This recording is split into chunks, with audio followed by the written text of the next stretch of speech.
Hi Joe, Dawes here, Dawes Accountants.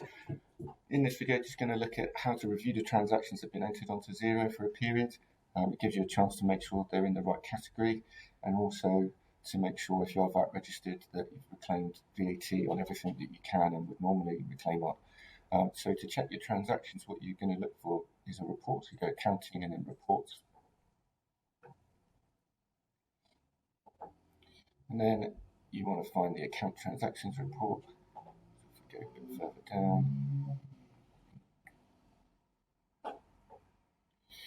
Yeah, we go transactions down the bottom here, account transactions. So what I'll do is star that one so it's on your list for the future.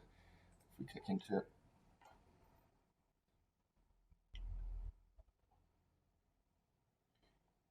So then what you can do here is select the accounts you want to view.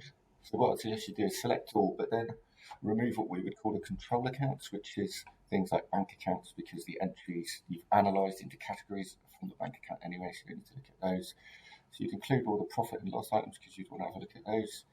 And then there'd be some more balance sheet ones, so you wouldn't want the detail of all your invoices because they're already in sales. And you wouldn't want all of your bills to pay because they're already in expenses. And then most of it you wouldn't want VAT because obviously you look at the analysis on the postings. Most other ones you'd want to have a look at. So those are the main ones that we'd tick off. And then you'd select your date range. So whether you're looking at sort of last quarter, if you're doing a quarter, or if you want to look at a month, a week, however, whatever period you want to look at, you select your period, then you click the update to bring it all up. So what you're looking at here is obviously the category that this expense has been entered into. So you're looking to, when you do your entries onto Xero, we always recommend you put a description in so that when you look at this report, you can see what it is without having to click in and view the invoice. When you enter your invoices or bills, always make sure you put a description that's good enough so that you don't need to look into the invoice to know what the expense was for.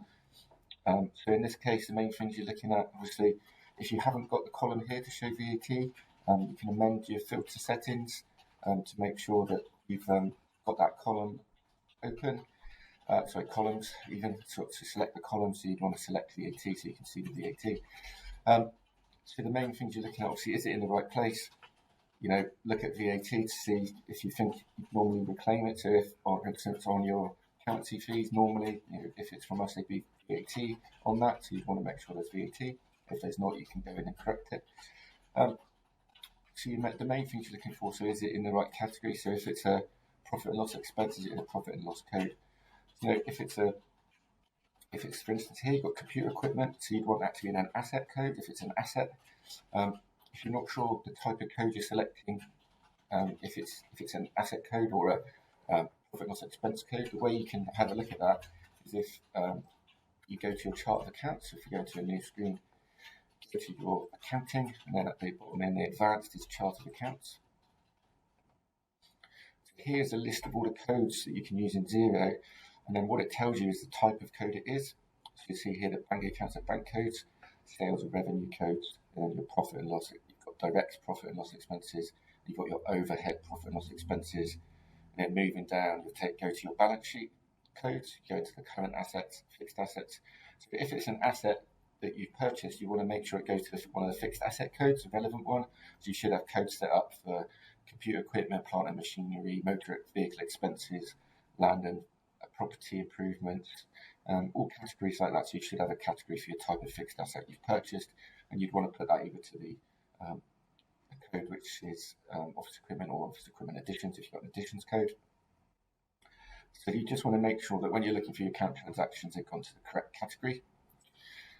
So you would look down the list and just make sure you're happy that what you've put, so light and heat, you'd want to check that if you pay monthly, that you've got 3 monthly ones, or if you quarterly, you've got a quarterly bill in there.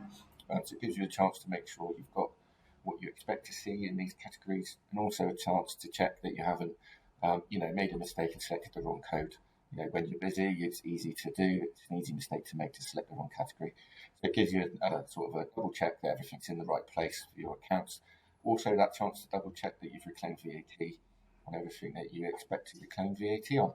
So you would review down your list, and then review everything, make sure it's all in the right place and all okay.